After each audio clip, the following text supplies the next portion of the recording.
Hello students, मैं doctor Anupreeta Mishra. आप Anupreeta Mishra electrical engineering के चैनल पर इंडक्शन मोटर में अब कॉगिंग फिनोमेना समझने जा रहे हैं। क्रॉलिंग थोड़ा सा लेंदियर टॉपिक था जिसको मैंने कंप्लीट किया है 5-6 वीडियोस में। आज मैं आपको कॉगिंग बताने जा रही हूँ, जो कि ये बहुत ही छोटा टॉपिक है पर इम्पॉर्टेंट है टेक्निकल इंटरव्यूज़ के पॉइंट ऑफ व्यू से, वाइवा पॉइंट ऑफ व्यू से, और कभी कभी शॉर्ट नोट आता है कॉगिंग और क्रॉलिंग फिनोमेना एक्सप्लेन करने के लिए यूनिवर्सिटी ग्रेजुएशन एग्जाम्स में। तो आप इसको अच्छे से समझ लीजिए, बहुत ही छोटा टॉपिक है। एक्चुअली कॉगिंग समझाने से पहले मैं थोड़ा सा रिकॉल करना चाहूँगी टॉर्क स्पीड कैरेक्टरिस्टिक्स और साथ में लोड टॉर्क जो उस पर शो किया रहता है। टॉर्क स्पीड कैरेक्टरिस्टिक्स या torque slip characteristics 3 phase induction motor की ये वाली होती है, और लोड टॉर्क ग्रेजुअली इंक्रीज होता है 3 फेज इंडक्शन मोटर में। तो टॉर्क स्पीड कैरेक्टरिस्टिक्स और लोड टॉर्क के रिस्पेक्ट में अगर मैं मोटर की स्पीड बढ़ने के लिए जो एक्सेलरेशन रिक्वायर्ड रहता है उसको मैं समझूं, तो ये एक्सेलरेशन हमेशा डिफरेंस ऑफ टू टॉर्क्स के प्रोपोर्शनल रहता है। अगर डेवलप्ड टॉर्क, मतलब ये डेवलप्ड टॉर्क है एट डिफरेंट स्पीड, ये अगर लोड टॉर्क से ज़्यादा होगा तब तक मोटर एक्सेलरेट होती रहेगी। और कब तक मोटर एक्सेलरेट होगी? जब तक कि ये पॉइंट रीच नहीं हो जाता जिस पर डेवलप्ड टॉर्क भी इतना ही है और लोड टॉर्क भी इतना ही है, तो मोटर ना तो इसके बाद एक्सेलरेट होगी ना डिक्सेलरेट होगी, तो यहाँ आकर मोटर स्टेबल ऑपरेट करेगी। ठीक है, ये तो नॉर्मल चीज़ है। मैं यहाँ पर आपको ये बताना चाह रही हूँ कि दिस टाउ एल जो लोड है, लोड टॉर्क जो रिप्रेजेंट हो रहा है through a load over 3 phase induction motor, ये मैं कुछ ऐसा समझ सकती हूँ कि this is something kind of locking. ये रोक रहा है मोटर को स्पीड अप होने से, एक्सेलरेशन की क्वांटिटी को वो इतने अमाउंट से रिड्यूस कर देता है। मतलब किसी टाइप की लॉकिंग क्रिएट की जा रही 3 फेज इंडक्शन मोटर में। इस तरीके से मैं लोड टॉर्क को कंसिडर कर सकती हूँ, क्योंकि अगर ये सपोर्टिव होता, मतलब एडिशन में होते दोनों, तो एक्सेलरेशन ही होता चला जाता, पर ये सब्ट्रैक्टिव है। मतलब this is something kind of dragging effect over 3 phase induction motor, क्योंकि डेवलप्ड टॉर्क में से जब ये टॉर्क सब्ट्रैक्ट होगा तो बाकी की बची हुई क्वांटिटी ही एक्सेलरेशन में कंट्रीब्यूट करेगी और स्पीड बढ़ाने में कंट्रीब्यूट करेगी। मतलब सीधा सा है कि मैं यहाँ पर tau L can be thought of locking torque ऐसा बोल रही हूँ। Tau L can be thought of locking torque, मतलब वो रोकना चाह रहा है मोटर को घूमने से, ड्रैगिंग में ले जा रहा है, उल्टा इफेक्ट क्रिएट कर रहा है, अपोजिट इफेक्ट क्रिएट कर रहा है। वो मोटर को घूमने नहीं देना चाहता, रोटर को घूमने नहीं देना चाहता। ठीक है, अब मैं आ जाती हूँ कॉगिंग पर। कॉगिंग जो फिनोमेना है वो मैग्नेटिक लॉकिंग से रिलेटेड है। अब किस किस के बीच में मैग्नेटिक लॉकिंग? तो हमें मालूम है कि स्टेटर जो होता है और एयर गैप के बाद रोटर होता है, दोनों की पेरीफेरी पर, मतलब स्टेटर की इनर पेरीफेरी पर आपको स्लॉट टीथ की अरेंजमेंट मिलती है। ये slot fit teeth, slot teeth, slot teeth, ऐसी अरेंजमेंट मिलती है। पैरेलल में एयर गैप के बाद रोटर की पेरीफेरी पर भी slot teeth, slot teeth, slot teeth की अरेंजमेंट मिलती है। अब ये जो टीथ है अपोजिट वाले, एक स्टेटर का टीथ और एक रोटर का टीथ, अगर ये साइड वाले स्लॉट में रखे कंडक्टर की वजह से ये वाला मैग्नेटिक मटेरियल टीथ का नॉर्थ पोल बन जाता है, और ऐसे ही रोटर की पेरीफेरी पर इन दोनों स्लॉट्स में रखे कंडक्टर्स की वजह से ये वाला मैग्नेटिक मटेरियल रोटर का साउथ पोल बन जाता है। तो इन दोनों के बीच में अट्रैक्शन क्रिएट हो जाएगा, और ये अट्रैक्शन रोटर को अगर इस डायरेक्शन में घूमने से रोकेगा, मतलब इस डायरेक्शन का वो ड्रैगिंग इफेक्ट क्रिएट करेगा अपोजिट वाला, similar to the load, as if loading बढ़ गई है 3 फेज इंडक्शन मोटर की। तो अपोजिट वाले टीथ जो होंगे वो अपोजिट पोल्स अगर जनरेट हो जाते तो वो सब मैग्नेटिक लॉकिंग में आ जाएंगे, मैग्नेटिकली लॉक्ड हो जाएंगे, और रोटर को घूमने से या रोटर के लोड टॉर्क को बढ़ा देंगे, रोटर को घूमने से रोकेंगे, अपोजिट अलाइनमेंट टॉर्क डेवलप करेंगे। इस टॉर्क को मैं अलाइनमेंट टॉर्क बोल रही हूँ, जो टीथ अपोजिट टीथ के अपोजिट पोल्स जनरेट होने की वजह से जो मैग्नेटिक लॉकिंग क्रिएट हो रही है उसकी वजह से वो रोटर को घूमने से रोक रहा है। तो उस टॉर्क को, जो अपोजिट टॉर्क इम्पैक्ट क्रिएट हो रहा है, उसको मैं अलाइनमेंट टॉर्क बोल रही हूँ। मैं अब इसी चीज को ऐसे समझ सकती हूँ कि रोटर और स्टेटर की पेरीफेरी को यहाँ पर मैं कट कर दे रही हूँ और इसे ओपन कर दे रही हूँ, तो स्ट्रेट कर दे रही हूँ। ये पूरी स्टेटर की पेरीफेरी ये वाली हो गई और रोटर की पेरीफेरी ये वाली जो है, ये वाली, ये वाली हो गई। तो ये रोटर का मटेरियल है, वो स्टेटर का मटेरियल है, ऐसा मैंने मेंशन कर दिया। अब जितनी नंबर ऑफ स्लॉट्स स्टेटर पर है उतनी नंबर ऑफ स्लॉट्स अगर रोटर पर होंगी, मतलब same number of rotor slots available है इक्वल टू स्टेटर स्लॉट्स, तो हर टीथ एक दूसरे के आमने सामने आ जाएगा। अब कैसे पॉसिबल है कि यहाँ पर जो पोल क्रिएट हुआ उसके एग्जैक्टली अपोजिट पोल यहाँ पर क्रिएट हुआ? तो वो ऐसे पॉसिबल है बेटा कि सपोज इस वाले कंडक्टर में करंट अंदर की तरफ बह रहा है, तो आपके फ्लक्स लूप्स जो फॉर्म होंगे राइट हैंड थंब रूल से, थंब को मैं अंदर रखूंगी तो मेरी फिंगर का जो रैपिंग है वो मुझे फ्लक्स लूप्स बताएगा, फ्लक्स लूप्स की डायरेक्शन। तो अब इस वाले टीथ मटेरियल से फ्लक्स लूप बाहर आ रहा है और मैग्नेटिक मटेरियल से एयर में जब फ्लक्स बाहर जाता है तो वो मैग्नेटिक मटेरियल नॉर्थ पोल बन जाता है, तो ये बन जाएगा नॉर्थ पोल, इसलिए मैंने एन लिखा हुआ है। और यहाँ पर मैग्नेटिक मटेरियल में एयर से फ्लक्स अंदर एंटर हो रहा है, मतलब ये साउथ पोल जैसा बिहेव करेगा, तो ये साउथ हो जाएगा, ये नॉर्थ हो जाएगा इस कंडक्टर के दोनों तरफ। सिमिलरली यहाँ पर भी अगर करंट अंदर की तरफ बह रहा है, क्योंकि एसी करंट है बेटा, तो any time what direction of current can be change simultaneously for both of them, but this में हैपन कि यहाँ पे करंट की डायरेक्शन अंदर की तरफ है, तो फिर फ्लक्स लूप ऐसे वाले फॉर्म हुए।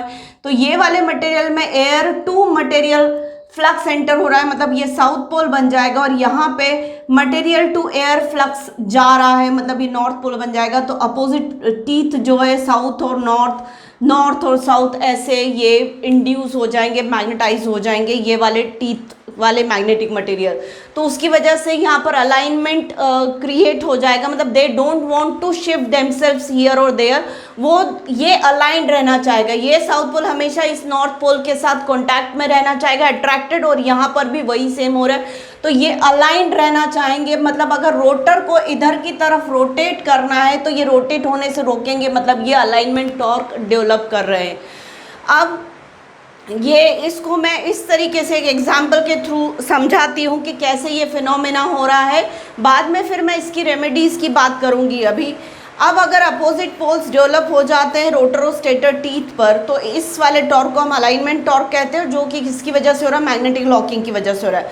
माना कि लोड टॉर्क का क्वांटिटी 9 न्यूटन मीटर है और डेवलप टॉर्क की क्वांटिटी 12 न्यूटन मीटर है, और अलाइनमेंट टॉर्क की जो है ये लोड टॉर्क की क्वांटिटी होगी, अलाइनमेंट टॉर्क की क्वांटिटी 1.5 न्यूटन मीटर है, तो ये दोनों opposite to the develop torque होंगे। मतलब टोटल टॉर्क, नेट टॉर्क जो अवेलेबल होगा वो develop torque minus load torque minus alignment torque, मतलब 12 माइनस 9 माइनस 1.5 यानी 1.5 न्यूटन मीटर का इतना डेवलप टॉर्क अवेलेबल होगा, जो कि एक्सेलरेशन डेवलप करेगा तो मोटर घूम जाएगी। बट ये तो अननेसेसरी का लोडिंग इफेक्ट मोटर पर बढ़ गया है। मोटर जैसे परफॉर्म कर सकती थी वैसा परफॉर्म ना करके थोड़ा लोअर रेटिंग की परफॉर्मेंस देगी, ठीक है, बट स्टिल मोटर घूम जाएगी। अब अगर डेवलप टॉर्क की वैल्यू 10 न्यूटन मीटर ही है, तो 10 माइनस 9 माइनस 1.5 मतलब माइनस 0.5 का टॉर्क डेवलप रहे, मतलब नेट टॉर्क अवेलेबल रहेगा, और ये मोटर को घूमने नहीं देगा।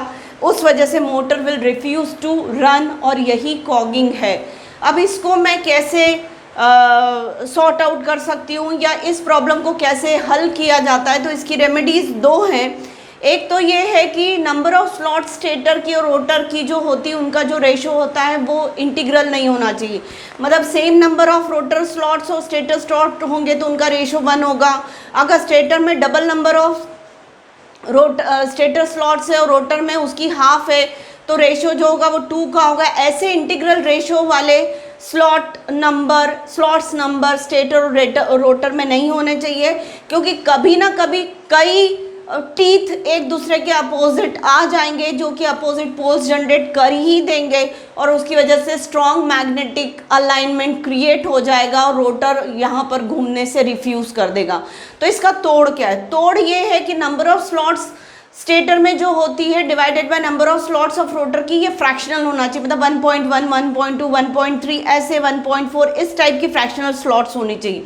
फ्रैक्शनल स्लॉट्स में क्या होगा, वही मैं यहाँ पर समझा रही हूँ फ्रैक्शनल स्लॉट्स की केस में। ये फ्रैक्शनल स्लॉट में क्या हो रहा है, this is the case of fractional slots. क्या है यहाँ पे देखिए, मैंने 4 टीथ बनाए हैं स्टेटर के और रोटर के मैंने 7 टीथ्स बनाए, तो रेशो जो है फ्रैक्शनल है। तो उस वजह से ऐसा हो सकता है कि ये वाला जो नॉर्थ पोल बना है टीथ और ये वाला जो साउथ पोल बना है, ये अलाइनमेंट क्रिएट कर रहा है, पर यहाँ पर अलाइनमेंट फिर डिस्टर्ब हो गया, ये आमने सामने साउथ और साउथ आ जा रहे हैं, ये नॉर्थ और साउथ आ जा रहे हैं, यहाँ फिर से अलाइनमेंट क्रिएट हो रहा है। तो ये अगर इधर जाने के लिए एक्चुअली ड्रैग कर रहा है इस डायरेक्शन में, तो ये सपोर्ट करेगा इस डायरेक्शन में, तो दोनों एक दूसरे को कंपनसेट कर लेंगे। ऐसे ही ये नॉर्थ और साउथ डेवलप हो गए, तो ये अगर ड्रैगिंग इफेक्ट क्रिएट करेगा तो ये सपोर्टिव इफेक्ट क्रिएट करेगा। मतलब फ्रैक्शनल स्लॉट की केस में अपने आप को ही वो अलाइनमेंट टॉर्क कंपनसेट करता चलेगा। तो इसका मतलब हमें इंटीग्रल स्लॉट रेशो नहीं चाहिए स्टेटर रोटर के बीच में, हमें फ्रैक्शनल स्लॉट रेशो चाहिए स्टेटर और रोटर के बीच में। उसके साथ साथ एक और तरीका है, वो होता है skewed rotor slots. Skewed slots का मतलब ये जो रोटर सिलेंड्रिकल है ऐसा, इसको मैं टर्न करके ऐसे दिखा रही हूँ, ये रहा। तो रोटर की जो स्लॉट्स है वो हम ऐसे parallel to the rotor axis नहीं कट करेंगे। ग्रूव जो बनाएंगे रोटर बार्स को रखने के लिए, वो पैरेलल टू एक्सिस ना बना के स्लांट टू द एक्सिस बनाएंगे। मतलब आपको स्लॉट यहाँ से स्टार्ट होगी और एंड इधर होगी, स्लॉट यहाँ से स्टार्ट होगी एंड इधर होगी, मतलब स्लांट रहेगी ये वाली। इसको कहते हैं स्क्यूइंग, इसको कहते हैं स्क्यूइंग, कि हमने parallel to axis, rotor axis कौन सी, ये वाली पैरेलल टू रोटर एक्सिस, हम स्लॉट्स नहीं कट कर रहे रोटर की पेरीफेरी पर, हम स्क्यूड स्लॉट्स बना रहे। हो क्या रहा है, ये देखिए, ये वाली जो एंड रिंग है रोटर की, ये वाली जिस पर सारे रोटर बार शॉर्ट सर्किटेड है, वो एंड रिंग मैं ये शो कर रही हूँ और ये शो कर रही हूँ, इसको कट करके मैंने ओपन कर दिया, तो ये पूरी रोटर की पेरीफेरी हो गई। अब रोटर स्लॉट्स कौन सी वाली है बेटा, ये वाली रोटर स्लॉट्स है। और इसके ऊपर स्टेटर स्लॉट्स का लोकेशन कैसा आ रहा है, एग्जैक्टली ऐसा पेन के अलोंग। ये स्क्यूड स्लॉट के इम्पैक्ट को मैं यहाँ समझाती हूँ। ये डैश्ड वाली जो स्लॉट है, ये स्टेटर की स्लॉट है बेटा, जिसमें से मैं I1 करंट फ्लो होते हुए दिखा रही हूँ। ये देखिए, I1 करंट फ्लो हो रहा है इस डैश्ड वाली स्लॉट से, और इसकी वजह से प्रोड्यूस जो पोल्स है वो N1 S1 ऐसे नाम दे रही हूँ। तो करंट की डायरेक्शन अगर ये वाली रख रही हूँ, तो राइट हैंड थंब रूल से इस तरफ का जो मटेरियल होगा, स्लॉट के इस तरफ वाला जो मटेरियल होगा, वो फ्लक्स जो है वो मटेरियल टू एयर गैप जाएगा, इसलिए ये नॉर्थ पोल बनेगा। तो देखिए N1 इस तरफ दे दिया मैंने, तो इसी तरीके से यहाँ वाला जो होगा वो air gap to material flux move करेगा, तो ये साउथ पोल बनेगा। स्टेटर टीथ की बात कर रही हूँ, तो इधर वाला टीथ साउथ पोल बनेगा, तो S1 S1 नाम दिया है, और इधर वाला टीथ जो होगा वो नॉर्थ पोल बनेगा, इसलिए N1 N1 नाम दिया। अभी मैं स्टेटर के रिलेटेड बात कर रही हूँ। अब एयर गैप ये हो गया, इसके बाद एयर गैप है, और एयर गैप के बाद रोटर स्लॉट है जो कि आपकी स्क्यूड स्लॉट है ऐसी वाली, तो वो मैंने ये वाली शो करके रखी है, सॉलिड लाइन से मैं दिखा रही हूँ रोटर की स्क्यूड स्लॉट। और रोटर की स्क्यूड स्लॉट ऐसी है, तो नीचे मटेरियल और ऊपर एयर गैप है, आप इमेजिन कर सकते हैं, ऊपर एयर गैप है, दोनों के बीच में एयर गैप है, और नीचे जो है वो मटेरियल है। करंट की डायरेक्शन भी इसमें ऐसी ही ले रही हूँ, और उस करंट को मैं I2 करंट बोल रही हूँ, रोटर करंट को। और रोटर करंट जब ऐसे फ्लो हो रहा है तो फ्लक्स ऐसे अब एनसर्कलमेंट देगा कंडक्टर के चारों तरफ, तो इधर flux material to air gap आएगा, इसलिए नॉर्थ पोल बनेगी। रोटर का टीथ इस तरफ वाला, इस स्क्यूड स्लॉट के इस तरफ वाला रोटर टीथ जो होगा वो नॉर्थ पोल बनेगा, क्योंकि फ्लक्स जो है वो मटेरियल टू एयर आ रहा है। और इस तरफ का जो होगा वो साउथ पोल बनेगा, तो उसको नाम मैंने S2 S2 दिया है, और इधर नाम मैंने इस वाले रोटर टीथ को N2 N2 दिया है, और इधर वाले रोटर टीथ को नाम S2 S2 दिया है। स्टेटर के इधर वाले टीथ में N1 N1 पोल्स इधर लिख रही हूँ, और इधर वाले को S1 S1 पोल्स लिख रही हूँ। अब आपको समझ में आ रहा होगा कि इस पर्टिकुलर पॉइंट स्क्यूइंग का जो एंगल है, उसके हाफ पोर्शन में ऊपर की तरफ दोनों नॉर्थ पोल आ रहे हैं इस मैग्नेटिक मटेरियल में, मतलब दोनों के नॉर्थ पोल ऊपर नीचे आ रहे हैं। स्टेटर का नॉर्थ पोल एयर गैप, फिर रोटर का नॉर्थ पोल आ रहा है और इस तरफ क्या हो रहा है, स्टेटर की जो स्टेटर के साउथ पोल, फिर एयर गैप, फिर रोटर का साउथ पोल, ऐसे फॉल हो रहा है। अब हो क्या रहा है बेटा, ये जो रोटर ये जो स्लांट वाली सॉलिड रोटर स्लॉट है और ये जो डैश वाली स्टेटर स्लॉट है, इसके इन दोनों के बीच में यहाँ पे दोनों के टीथ नॉर्थ पोल बन रहे हैं, यहाँ पे दोनों के टीथ साउथ पोल बन रहे हैं। तो अब यहाँ पे स्टेटर स्लॉट रोटर स्लॉट को पुश करेगा इस तरफ, क्योंकि रिपल्शन होगा। और उसी तरफ क्यों पुश करेगा, because stator is not free to move, rotor is free to move, इसलिए स्टेटर उसको अपने से दूर पुश करेगा। सिमिलरली यहाँ पर स्टेटर इसको, रोटर ये जो है फ्री टू मूव है, दोनों साउथ पोल होने की वजह से इस तरफ पुश करेगा।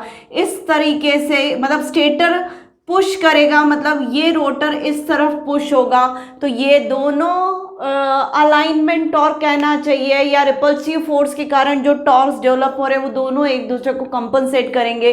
तो रोटर, सेम रोटर कंडक्टर में हाफ साइड में एक डायरेक्शन का अलाइनमेंट टॉर्क डेवलप होगा, दूसरे तरफ दूसरे डायरेक्शन का अलाइनमेंट टॉर्क, या अलाइनमेंट नहीं कहना चाहिए, यहाँ पर रिपल्शन है तो नॉन अलाइनमेंट टॉर्क यहाँ डेवलप होगा, यहाँ नॉन अलाइनमेंट टॉर्क डेवलप होगा, पर अपोजिट डायरेक्शन के होने की वजह से ये दोनों एक दूसरे को कंपनसेट कर देंगे। ये तब मैं बता रही हूँ तो जब दोनों में करंट की डायरेक्शन ऐसी है। अगर एक में करंट की डायरेक्शन अपोजिट ले लूँ, अगर I2 की डायरेक्शन में करंट की अपोजिट ले लेती हूँ ऐसे, तो फिर यहाँ पे क्या होगा, एक साउथ पोल आ जाएगा और एक नॉर्थ पोल आ जाएगा, और यहाँ पे भी एक साउथ पोल और एक नॉर्थ पोल आ जाएगा। तब मैं बोल पाऊंगी कि एक अलाइनमेंट टॉर्क इधर लग रहा है, एक अलाइनमेंट टॉर्क इधर लग रहा है। तो बेटा रिपल्सिव फोर्स की वजह से भी मैं अलाइनमेंट टॉर्क बोल रही, पर एक्चुअली वो नॉन अलाइनमेंट टॉर्क है, वो डिपेंड करता है करंट की डायरेक्शन में। दोनों करंट की डायरेक्शन ऐसी है तो यहाँ सेम सेम पोल्स जनरेट हो रहे हैं, तो डिसअलाइनमेंट हो रहा है, नॉन अलाइनमेंट हो रहा है। और अगर दोनों में करंट की डायरेक्शन अपोजिट है, एक में करंट की डायरेक्शन ये है, दूसरे में करंट की डायरेक्शन ये है, तो यहाँ पे एक नॉर्थ पोल एक साउथ पोल, एक नॉर्थ पोल एक साउथ पोल, तो दोनों डायरेक्शन में हमें एक एक अलाइनमेंट टॉर्क मिल जाएगा depending on the currents direction. या स्क्यूइंग का जो इम्पैक्ट पड़ रहा है वो ये पड़ रहा है कि half portion of rotor conductor में एक डायरेक्शन का फोर्स लग रहा है, या एक डायरेक्शन का टॉर्क डेवलप हो रहा है, half portion of rotor conductor में दूसरे डायरेक्शन का टॉर्क अप्लाई हो रहा है। तो यहाँ पे टीथ के का मैग्नेटिक लॉकिंग नहीं हो पाता, सीधा सा कंक्लूजन ये है। ऑटोमेटिकली एक torque supportive to the rotor rotation होगा, दूसरा torque opposite to the rotor rotation होगा।